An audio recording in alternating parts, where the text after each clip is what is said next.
Pagalit namin, babalik ulit kayo rito. Sir, masama ba maghanap buhay? Masama po, pag meron kayo nilalabag. Ano din? Hindi tinatama naman namin kayo eh. Hindi naman namin kayo tinatanggalan ng hanap buhay. Kaso lang, ayaw nyo magpakinggan na at ito. Sinasako na nila yung mga natitirang mga kahoy-kahoy at ano ata ito ng mais eh.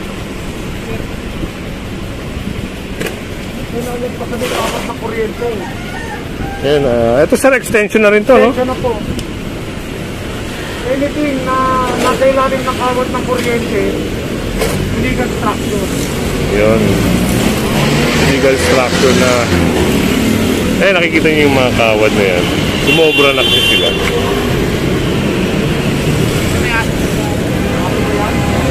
At yun, may ato.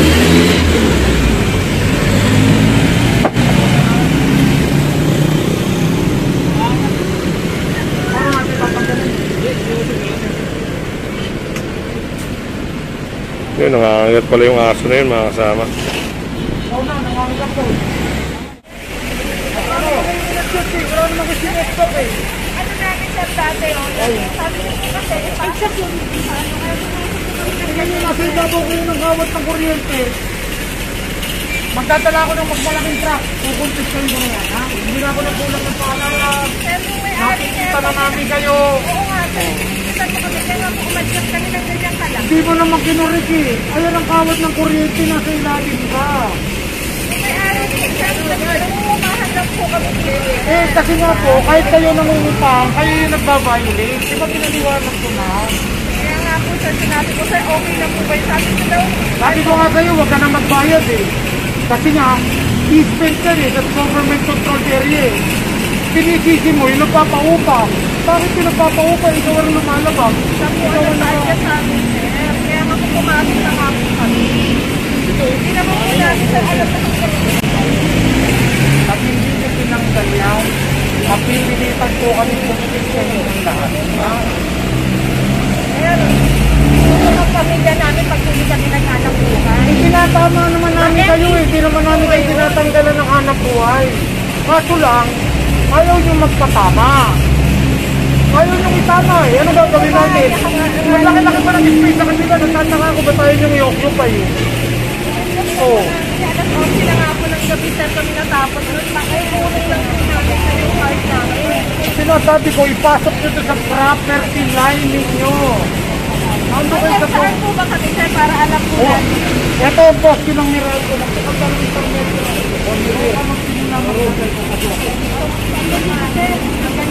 Dito ka magkatayo. Ayan. Ganyan kalapad yung pwesto ko eh. O, para yung customer mo nandito na katayo.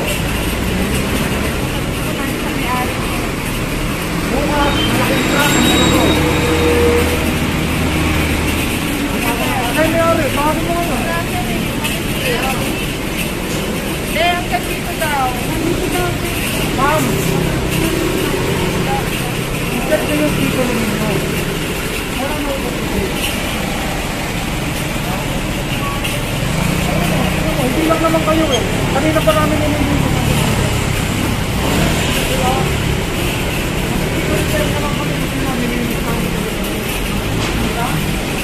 Happy niyo ba ito? Ang kakali.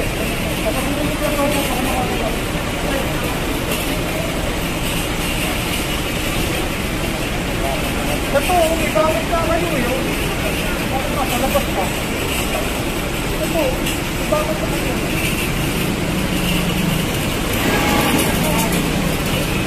Hindi na ako napulang ng paalala ha. Mapipilitan ako yung karkalapya. Ayan o. May mga gasol din ako sinaryo. Pwesto rin doon. Bumbo. Yun at binigyan na sila ng ano, ng paunang mensahe mga kasama para bukas pag nag-operate kung hindi nila maalis ito, isasakay po ito sa truck. Pinaliwanag na maayos sa Richard kung ano yung gagawin nila, kung ano yung proper lane nila, kung saan sila. Kailangan natin dito mga 3 truck. Ayan, mga kasama. I-estimate ko na kung anong kailangan. Ito, nakapito no.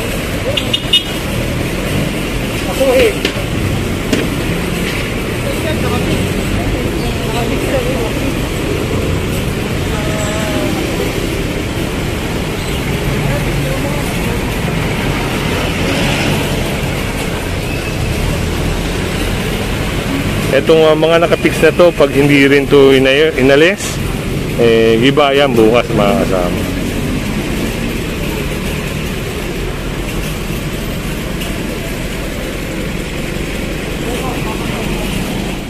Ayan mga kasama, alisin yung mga trapal-trapal dito.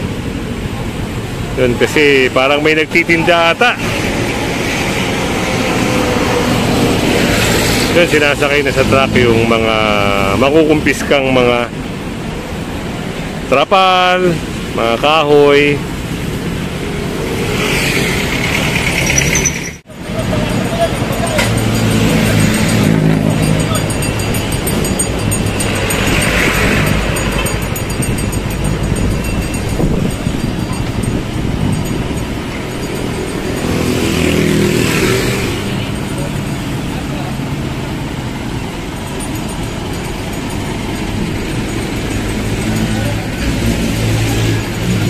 Ayan, nakita nyo. At gumanda na.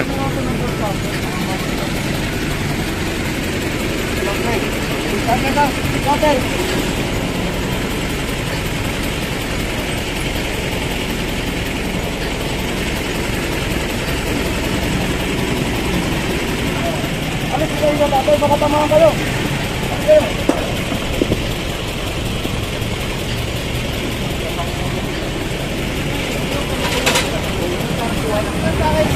Manhulog kami sa barangay. Pagdating ka nga kayo, sinasabihan, nabangkot kayo, pagkisyahan kayo. Kayo lang naman kayo. Sigurado kami, bumabalik ka kayo rito. Ayan. Ano ba permit mo? Lahat ng tingnan nyo, tingnan rin ng pure gold na yan. Sir, nakikiusap naman kami sa inyo. Hindi kayo nakikiusap, lumalabag po kayo. Ano? Hindi naman sir sa Kayo lumalaban. nakikiusap naman, paulit-ulit ka lumalabag. Bawal kayo na magpunta. Pag kayo dyan. Bawal kayo dyan. Kita na rin na wala na makakain ng tao. Wala buhay lang. Hindi naman kami naglalakaw ah. Hindi na ako nagkulang ng paalala sa inyo. Hindi na kayo nakipagsigawan. Ayaw ko na kayo kausap. At pag nakita ko kayo dito,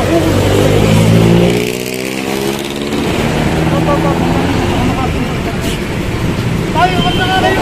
Pwede ba?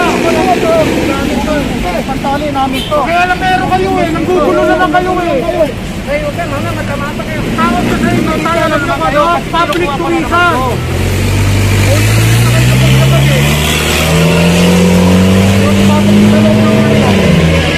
Kaya patok mo sa loob ng liwayan.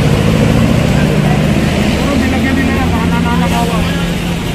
Kasi may tambayan dito eh. Pag may nagtitinda rito, yan ang gusto ng mga magtanakaw, tatambayan. Baka sa bayak yan.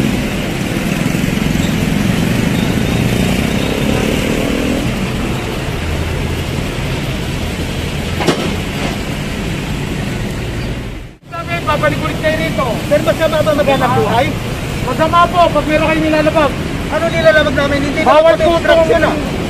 Malayo kami, hindi kami obstruction. Sidewalk po ito, pati nga po ang Jungkook, nagre-reklamo na sa inyo. Kailan man hindi na nagre-reklamo sa amin, sir. Nakikiusap naman kami. Dahil mo na kami Iba po ang nakikiusap, iba po yung nakikiusap, iba po yung lumalabas. At paulit-ulit na po, hindi na upa kayo sa pagtawag ko. Ano bang gagawin namin? Ayan, at si tatay hindi mapakiusapan. Kung nga inyo sa barangay kayo magtanong kung saan kayo pwede nilang pagtindahin. Sinabi nga ng barangay sa akin, sir. Pumunta na ako dun eh. Hindi yung pwede yan, hindi yung pwede sa akin.